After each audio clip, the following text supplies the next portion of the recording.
সামনে আমাদের কুরবানি আসতেছে। মানুষ লক্ষ লক্ষ টাকা খরচ করে কুরবানি দিবে।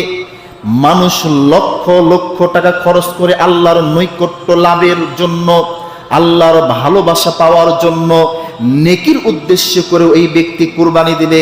কিন্তু কুরবানি দেওয়ার পরেও ওই কুরবানিটা আল্লাহ রাব্বুল আলামিনের কাছে কবুল হবে এইটা 90% কেন 100 জনের ভিতরে 100 জন মানুষই বলতে পারবে না।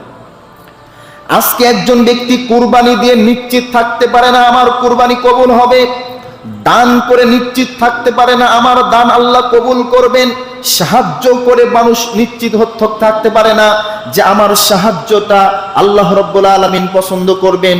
অথচ আল্লাহ রাসূল সাল্লাল্লাহু আলাইহি সাল্লাম বলেছেন, জুমার দিন যদি কোনো ব্যক্তি আগে ভাগে মসজিদে চলে আসে, আল্লাহ রাব্বুল আলামিন তার আমলনামায় একটি উট কুরবানি করার সওয়াব তার আমলনামায় দিয়ে দেন। সুবহানাল্লাহ।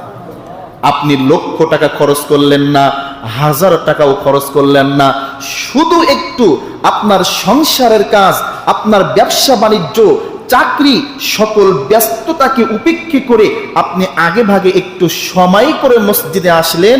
আর এই সময় করে মসজিদে আসার কারণে আপনার কাজের প্রতি আল্লাহ রাব্বুল আলামিন খুশি হয়ে এই সওয়াবটা আপনার আমলনামায় দিয়ে দিলেন। সুবহানাল্লাহ।